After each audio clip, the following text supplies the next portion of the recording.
Hi, good afternoon. We are so glad to be back. YaySTEM Season 2.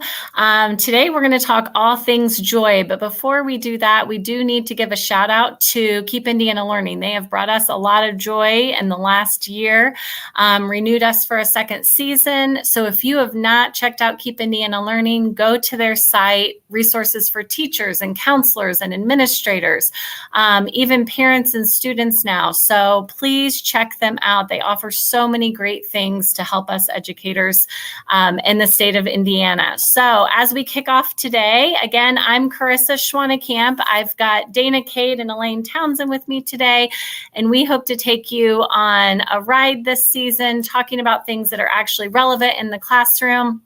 And we'll kick off right now with a new year and a new start, and really just a chance to start fresh. Maybe you had some of those ideas lingering at the end of last year and you just ran out of time. I don't know about everybody else, but I usually have a list and then I don't get to everything. But I would love to hear how Dayna and Elaine are starting off the year with a fresh start and what they're keeping in mind as they get going. I think that's it. I just am so excited for that fresh start. I'm so excited that this is a new crop of students who, like a new family, that we get to come together, and then I get to see them unlock that learning this year and just find a joy for learning and a love for it. And I cannot wait to help foster that. And one of the other things is Mondays, I have this like little reflection time in my room for any teacher that wants to come in, and we just kind of reflect on maybe things that are bothering us or ways that we can help grow. And one of the things that were brought up today, and I think it's so vital for us as we start this new year, is not getting hung up on this agenda every day. Yes, we have these plans, but we need to have this time where we have this flexibility, like if there is someone who has this question, that we're willing to say, you know what, let's try to figure out the answer to that. And we're here to build that curiosity, but then yet they're going to have all these questions, and we have to be able to be flexible to help hone in on those questions and help them discover it, because others will grow from that as well. And I just think that a new year is just the greatest time to say, okay, I'm going to be fresh too. I know there's a lot going on. I've got a lot to do, but I can really focus on some of the things that I want to try out, because maybe I tried them last year, but this year I can do them a little bit better. And try harder to find things that maybe I want to grow with and start and investigate myself. And I think one thing that we talked about as a group when we met the other night was not underestimating what these kids can do, right? Yes. This picture in the middle is this little first grader, and he's out with his nature journal and he's drawing everything he sees and he's writing down his observations. So not to underestimate, right? When you hear someone say, oh, I used this awesome app on the computer today in my class, not thinking, oh, well, I teach kindergarten or first grade, so, my kids will have to wait till they're older to use that. I think Dayna is a great example in her classroom in first grade, how they try it all. They push all the buttons. They figure it out. We're preparing these kids to live in a world with jobs that don't even exist right now. And so not ever underestimating what the kids can do. Elaine, how's your year starting off? The year started really good. Like many teachers, my classes are packed. I have 30 plus kids in every room. And I think start of the year, at least for me, that's intimidating. It's a lot of kids to get to know. We retained from year one biomed, which had about 150 last year. We retained almost 90 in year two. My girls on the right are in year two. And the whole curriculum changed this summer for human body systems. So I had a little bit more of a different anxious start this year, just how am I going to implement and what am I going to do? And, it just takes the kids coming back in and you realize it's okay. If we don't quite finish it, it's okay. It can sit and we're learning. And, the biggie is connecting, I think, things, making them real for the kids to the real world, to things they're seeing in the real world, to help them grow as a full person and not just as a student. And, it's really important. The little kids, I think they'll tell you pretty much anything about them. It's really important to get to those high school kids that are quiet and get to them early and kind of know what makes them click. So the start of the year for me is really intense, training them up and getting to know them. And but I feel like kind of this week, I know it's just Monday, but I feel like I got my feet underneath me again and ready to go. But I'm like Dayna, it's exciting, a fresh start. I think that it can be intimidating, especially for a young teacher. 180 days is a long time, and you have to do them one day at a time. And so we do run lists all the time, and we may not finish them, and that's okay. But we get to start fresh. And you know what else, as we go on, I just want to say this real quick. I know that we're starting a new year and we're hearing all these things that we need to cover. I'm so thankful for the state to say, hey, let's return to the basics of reading, the phonics and that science of reading that really helps kids learn to read. But we don't want to say, hey, let's get rid of the other concepts that we've been working so hard on, like STEM, the science, the technology, the engineering, the mathematics, that can all fall right into and connect with the science of reading, because we are learning how to connect to our world in our reading and our vocabulary, and we're learning phonics through what we're doing. And we can do all of the major 5 components of reading by using STEM skills to help us, even from the start. Yeah. And, obviously I'm a project-based STEM teacher. So we're STEM from the start. And, part of what happens because of that is I sacrifice that time where you can associate who the kid is with where they sit, because the first day we're up and out of our chair. So it's your room's a little bit more of a hodgepodge at the start. So you've got to show them how to behave properly, even though they're not in their chair. Right? And how do we work together as a team? And the expectation is when you are working on something, you're not wandering down the hallway. And we do it right from the start. And Dayna, I can't agree with you more about the reading piece. We've talked about it before as a high school teacher, looking backward. When we get to the end of the year and we have a standardized test, the only students we worry about are our readers that are not very strong. And so it's so important in my curriculum. The kids, Project Lead the Way is different because it always comes from reading first, that they read and they research. And I don't teach like a typical teacher. It is their job to first dive into what they're reading. And so what we do, and I think, Dayna, you do the same thing in your room, is the STEM gives them a whole different way of learning, that they can build the vocabulary kind of in a backwards way. And I really see it with my multilingual language learners, right? That they come in, like I've got, a young man that just came from Brazil and his English it's not great, but we're learning vocabulary because he's experiencing. So we're right from the start. We start right with the crime scene. We are now on day, however many days of school we've done, 13 days in a row of lab. It's bonkers here. Setting up, cleaning up. Today I turned all my fingers purple, setting up lab because I didn't put on my gloves. But my kids know already in my room, they're scientists. They are not students. They are scientists. It's their job to start exploring what they are learning through a hands-on STEM method. Yes, it's always interesting when you start a year and you ask the kids, so who in here is a scientist? There's not very many hands that probably go up. And then you talk about, well, what is a scientist? And anyone who has a question about the natural world, and like, have you ever questioned anything? Have you ever wondered about anything? Yeah. And they realize, oh my gosh, I don't have to wear a white lab coat. It's not always a white lab coat.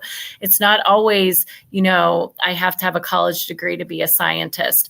And so bringing these things into the classroom and letting them experience and hear from scientists and use actual equipment, right? Using the micropipettes and using the microscopes and any kind of tools, hand lenses, right? From the basics to the really, kind of expensive high-end tools, but giving them a chance to see what it's really like, much more than reading about it in a book. Yep. Or looking at it on a worksheet, but actually having the tools to physically try it. This last picture, we had someone bring in Angora bunnies when we were studying animals and adaptations, and cute Angora bunnies, and the kids get to learn about adaptations of a pet, and then it extends beyond pets to animals that live in the wild. So anytime you can bring those experiences in, you are definitely doing yourself and your class a favor. Well, and then the other thing is, like we're kind of all mentioning, is science is so vital to teach the world, and it is so great for lower grades to teach vocabulary and the phonics skills. Yeah. So what my kids are doing here in the middle is something where we're learning about blends, we're learning about diagraphs with the word splash and splat, because we were reading a story about Splat the cat and doing comprehension skills with that, but then we were trying to figure out what splat really means. So I had splat balls and we threw them up on the ceiling, and then they stuck and they splat there. And then we talked about why that is splatting. And then we had to create a hypothesis. Would certain things happen? Would certain things splat, or would they splash? And we put them down in front of I put it down in front of the kids. We all sat around, and then we would throw something down into the material to see if it was splat or splash, to try to understand what the meaning of that was. Today was Og Day for me, and we focused on dogs. So I try to bring something in that is STEM related to the phonics skill to help students understand how we can use that phonics skill in real life. But then we learned about dogs, but then we also did an experiment on soggy or wet to try to help build that vocabulary as well and that phonics skill.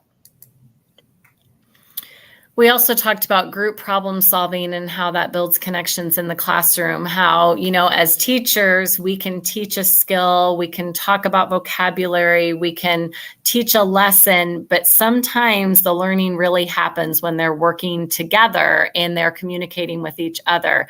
I was just talking to a teacher this week, and we were talking about how if students can teach their peers or explain it to someone else, yes, the percentage, the rate with which they're going to retain the information is a lot higher than just the sit and get, where they're only hearing from you.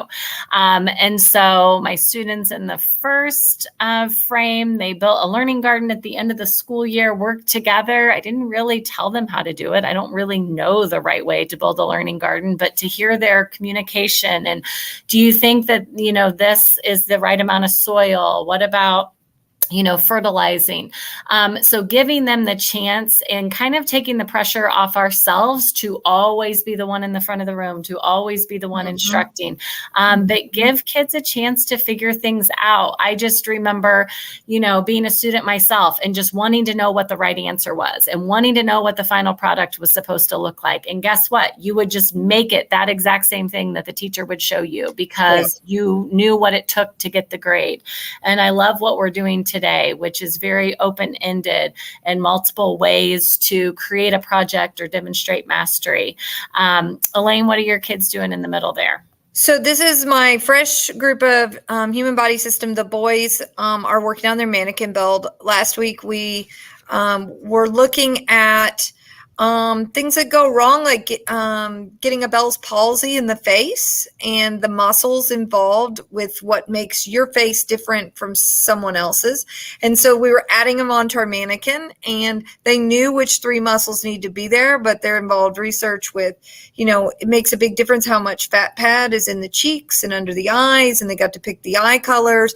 Then they had to learn that muscles run in a certain direction and put striations on them. So the learning there, and I try to tell them this all the time. I try to tell all my kids this. that it's just a whole different part of your brain. And again, they're helping each other. None of them asked me for help, which is good because I don't really like touching the clay.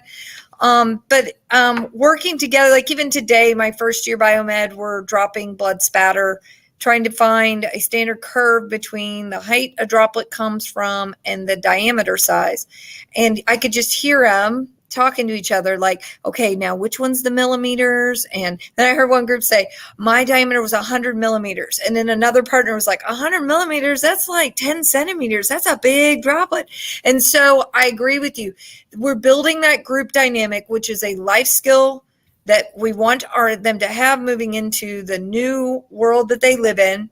And on top of that, problem solving for themselves. And so my second year biomed, they come in, they've already learned, they don't need me. They don't ask me anything. They ask each other. They know how to research.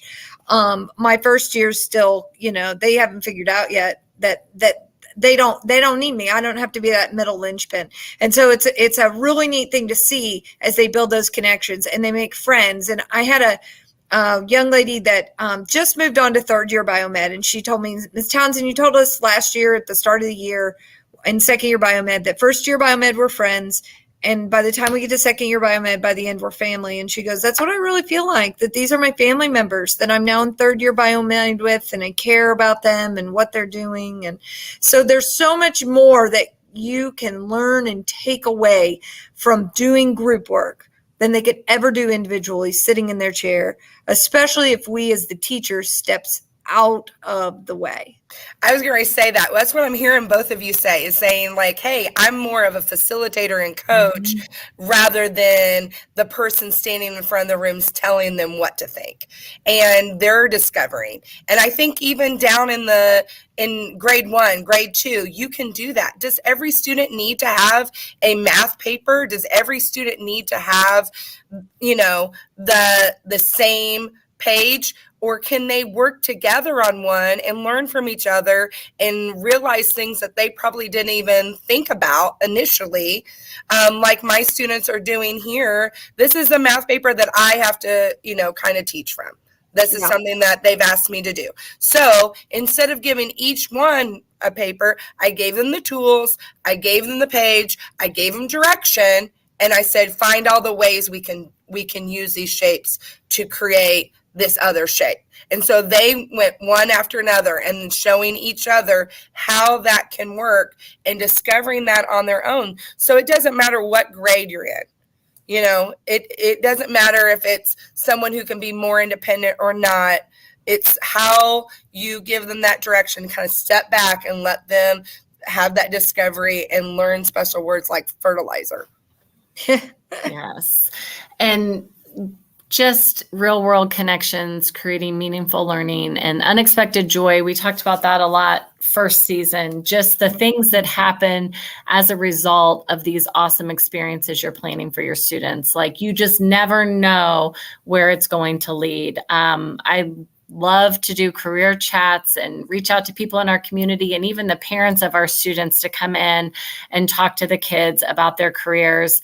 This gentleman's an engineer and there's his daughter, and she was so proud to have her dad in class to talk to the kids about engineering, and just to have the experience even as early as kindergarten or first grade. I mean, this was in fourth grade. It's never too early to talk to the kids about, what career path they could really be interested in. I wish I had that when I was in school. I don't remember really thinking about anything until I was in high school. And by that point, it kind of felt too late before I was going to college and getting ready to make that investment. And so making these career connections, but even starting with the families of the kids in your class is a really great way to get a program like that going. I think also, I know that the one in the middle, we were talking about light and flashlights, but we brought in about germs at the beginning of the year and used a light to really see the germs even, and then talked about a microscope and how in real life we can't see the germs, that kind of thing, but we were using something to help us visually see them and the special light to do that. And then it gave them that real life connection. Like when I touch things, germs actually happen. And we were connecting with that a few weeks ago. But I think it's just pulling in things that we, whatever our focus of the week is, thinking, okay, how can I connect this to something outside of my classroom? Today, we were doing dogs. So I thought, okay, how could I get dogs in the room? Well, we have too many allergies, really, but one of the ways was students were able to bring pictures in and share their dogs and make that connection, and we could learn what types of dogs those were. Then we had a police officer bring his canine dog in, and we learned about how that dog uses its senses and helps people in real life situations. So it's like taking what you're to cover in class, right, and thinking, how can I bring that real life into the classroom? Yeah. And making it your room bigger than it is. Knock the walls down. We start first year biomed with a crime scene. It makes for big buy-in, right? It's real. It's tangible. It doesn't have to be, really professionally done. That it's a blow up doll with some clothing on. You can't tell that. But the kids get to go and feel like, oh my gosh, I'm a crime scene investigator in here. I got to draw this. And from there, then everything kind of spirals down with looking at all this evidence, but it's real. And we get to bring in real careers and bring real people in to our building to talk to them about these careers. And I agree with Karisa, the sooner that we can talk about careers, the better. It is just simply too expensive to go to school with no plan now, to move on to college with no plan. But if we can help guide them with what they're passionate about and then get them in the classroom in high school with learning skills to help them with that next level, we do them a big service doing that. And then we just kind of wanted to wrap up today with growing as an educator and connecting. As you guys have watched our season 1, we are big on connections, joy, connections, and STEM. And so one of the things we want to encourage, and we always try to encourage, is connecting the kids in your classroom to each other to make a family, connecting to other educators in your building or your district, and getting out there and finding new connections to perhaps help you in your room that you've not thought about. One of the things I think, and I hope that those that watch us recognize, that we gave up last year on limiting ourselves.